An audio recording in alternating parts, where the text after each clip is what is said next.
We are just over 24 hours away from the 2024 NHL Draft Lottery. So we're going to do one last simulation and we're going to complete a mock draft for all the teams in the lottery, the top 16, and that's coming up next. So welcome back to another video here at Top Shelf Hockey. As I mentioned, we're going to do one last NHL Draft Lottery simulation since we're going to actually know the real results here in just over 24 hours from today. The draft lottery will take place tomorrow, which is Tuesday night at 6:30 Eastern Time. Be aired on, I believe, ESPN and Sportsnet, depending on where you live. I think NHL Network might be covering it as well.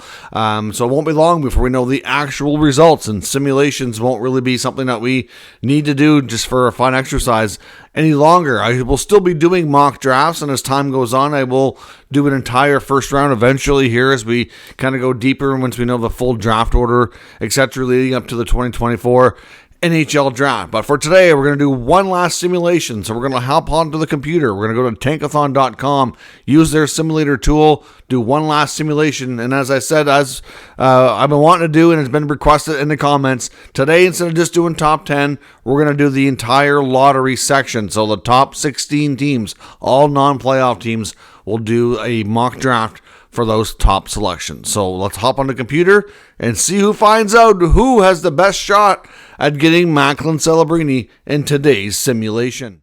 Okay, so as you can see, we are on the tankathon.com website. So here's the draft lottery simulator tool. As you can see, as I'm recording this on May 6th, we are 1 day and 4 hours before the actual draft lottery, real lottery selection here. Of course, by the time this makes it to YouTube, it'll be closer to the 1 day mark, because it'll be a couple of hours before this is posted. But just a quick reminder, which teams have the top most favorable odds here to get first overall. You can see the San Jose Sharks were the lowest ranked team this year.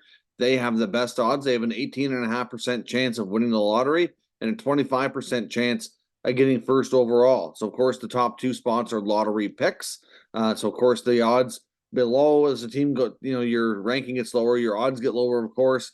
So because of that, the Sharks have a greater chance of being the first overall picking team, even though that the reason that number is higher is because if a team below them, real below, it gets an incredible pull here and moves up, they may not make it all the way to top spot because you can only move up 10 spots as a reminder. So if a team like Minnesota or Detroit happens to get those really low odds to come through for them, they're not going to go all the way to number one. So obviously only those first 11 teams down to Buffalo have a shot at the first overall pick. So let's first now simulate this draft lottery. We'll see which team gets the big victory here, who gets to pick first overall. And then from there, like I said, we'll do a mock draft next for those first 16 selections that are a part of this draft lottery. So here we go. Let's simulate and see what happens.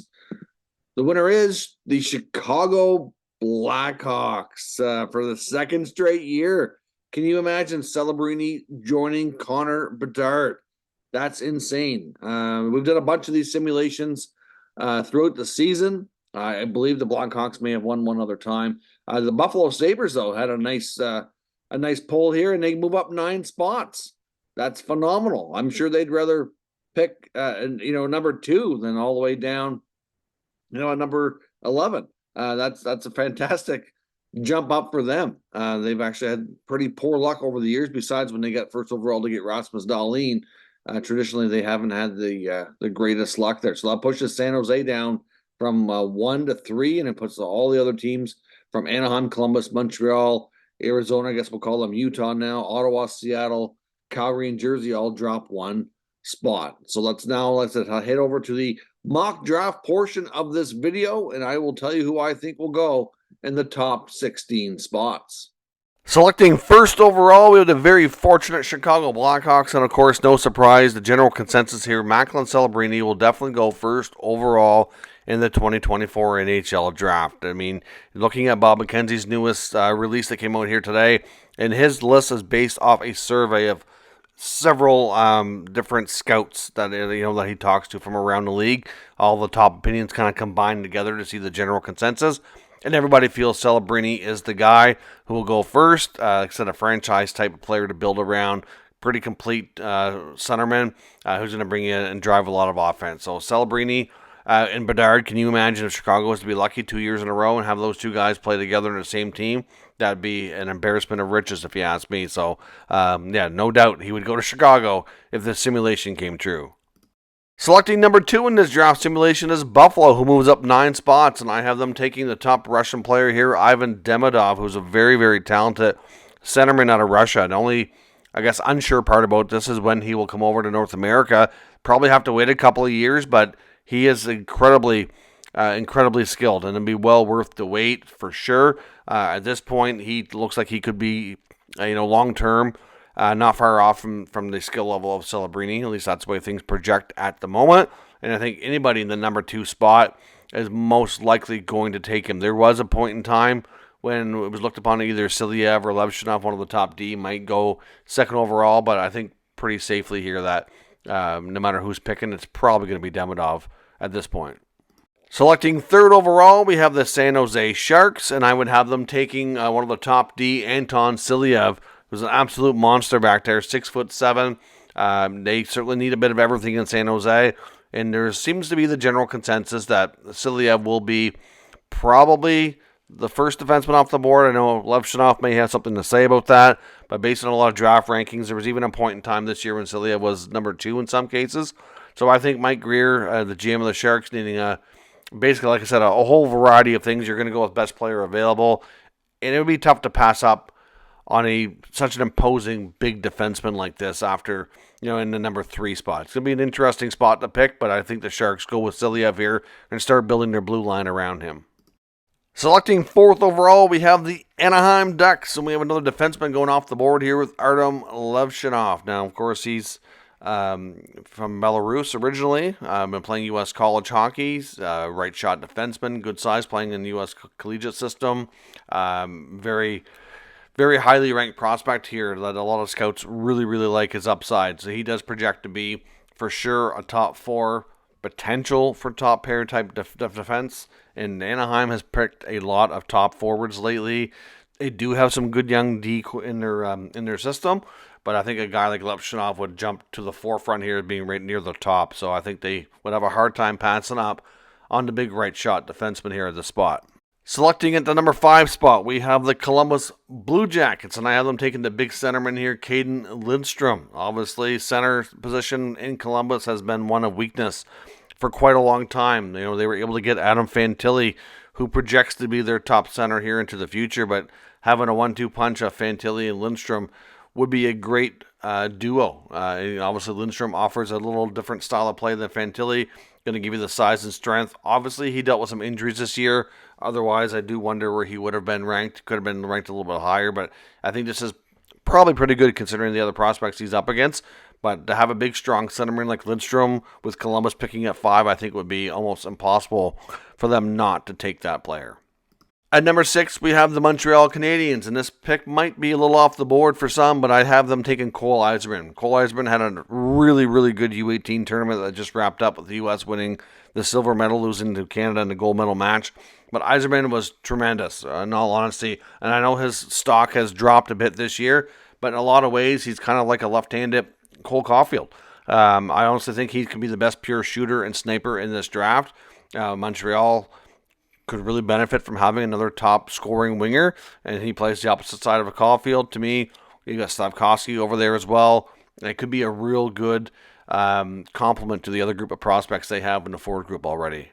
At number 7, we have Team Utah. We're using the Coyotes logo for now since we don't have a new one yet, and I have them selecting Zane Parekh, another great young offensively gifted defenseman here playing for Saginaw in the OHL. Had a tremendous campaign this year. Putting up 96 points, has decent size, 6 feet tall, 181, right shot defenseman with a lot of offensive skill here. So to me, I think the Utah team, again, will need a bit of everything, but they're definitely stronger in the forward group than they are on D. And at this point in the draft, like I said, outside of your top 2 picks and Caden Lindstrom, there's going to be a lot of defensemen taken in the top 10. And I just don't know that the way this simulation worked out, they'd be in a spot to get a great forward, and I think Parekh is really, really good anyway. So why not take a top offensive defenseman here, since I really think they could benefit from that regardless.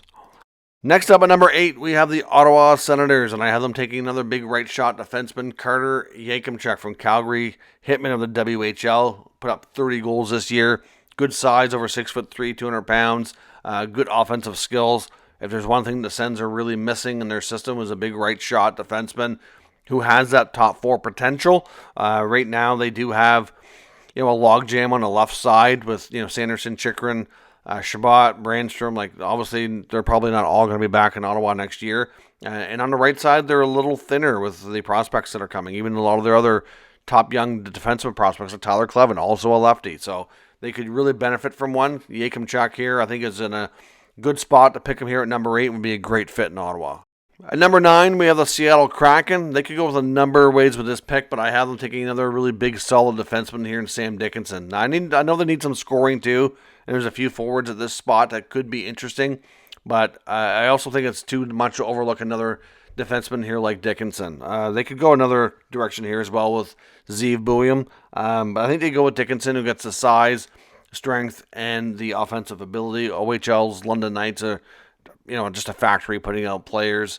You can't go wrong with this pick. And I think Seattle, like I said, could go in a number of different ways, but I can see them taking the big lefty from the London Knights.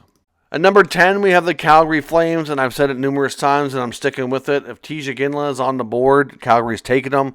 I do think in this type of simulation, I do wonder if a team like Seattle or even Ottawa ahead of them would have taken this player. In Ottawa, you could make the argument they need the right shot defenseman, but they also could use another top 6 forward too.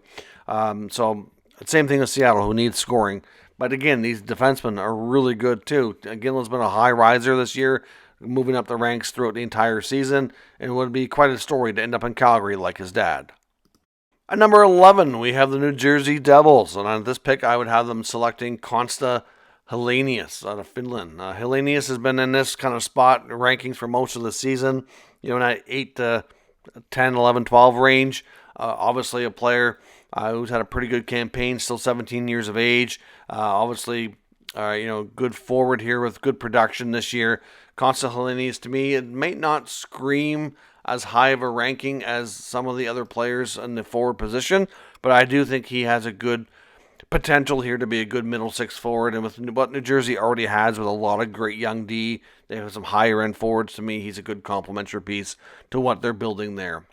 At number 12, we have the Philadelphia Flyers, and I have them taking another defenseman here, Zeev Buium from the University of Denver, national champion, tremendously gifted offensive defenseman, left shot. Philly could certainly use a tremendously gifted D like him for sure. I do kind of wonder if he would even go a few picks ahead. There's just so many good young D that are somewhat comparable, but yet a little bit different between, Buium and Dickinson, Yakimchuk, Parake. It's hard to say the exact order they're going to finally go in. But in Philly, they need really arguably a bit of everything. You're still going to try to go with the top player you feel available in the draft, and Buium, I think, would be it at this selection. At 13, we have the Minnesota Wild, and I have them selecting Berkeley Catton. Now, in a lot of previous drafts, I had him just a little bit higher, and he really hasn't done anything to drop in the rankings. A few other players have moved up ahead of him, but certainly had a tremendously successful season with Spokane in the Western Hockey League, putting up 116 points, including 54 goals. He's a little bit on the smaller side, 5'11", 163, but he's not done filling out, not done growing. When all said and done, he could possibly hit 6 feet, get up around 180, 190 pounds. It's hard to say. That's going to take a little while, but he's certainly going to want to add some size and strength. But right now, he'd be a nice offensive weapon added to the Minnesota Wild group of players. At 14, we have the Sharks. This was originally a Penguins pick that they got in the Carlson trade, and I have them selecting another top young American defenseman here in Cole Hudson. I don't think teams are going to sleep on him like they did his brother and let him slip so far in the draft. Obviously, Lane Hudson's a Montreal pick, and Cole Hudson himself is an extremely talented offensive defenseman here, and I don't know that he's going to go this high per se. He could slip a little bit lower than this. He's expected to go to Boston University and BU this past year. For the USDP, he put up 48 points in 50 games. Just had a solid showing here in the U18s as well. And I just don't see the Sharks letting that slip by them here at this point in the draft. At 15, we have the Detroit Red Wings, and I would have them selecting Adam Jiricek. Jiricek projects to be a pretty safe pick for the most part. Certainly a player who dealt with some injuries this year. which unfortunately cut his season short. But he's got good size, 6'2", 168-pound, right shot. Certainly the younger brother here of David Jiricek, who was also a high pick just a couple seasons back. To me, like, there's not necessarily a lot of flashiness, but he's a right shot defenseman who can certainly get around the ice well and play well at both ends of the ice. I think Jiricek would be a pretty safe pick to add to the defense core for the Red Wings' future with this selection. And last but not least, at 16, we have the St. Louis Blues, and I have them selecting Michael Bransing Nygaard. Now, Nygaard's a player, to me, it looks like he projects to be more of a middle six player. I don't know if he's going to have top-line potential, but he might. Strong compete level, got a really good shot. Certainly a pretty good skater as well. Maybe not an elite skater, but a good skater. There's certainly lots to like about his game. His spot in the ranking system's kind of changed a bit throughout the year. He's got a good size, 6'1", 198. He appeared in 41 games playing in Europe this year, putting up 18 points. Overall, I think there's lots to like, and I think he's also a fairly safe pick, and he's not going to necessarily be that higher-end player. At least he doesn't project that way right now, but it could be a safe pick to be a middle six player for the Blues.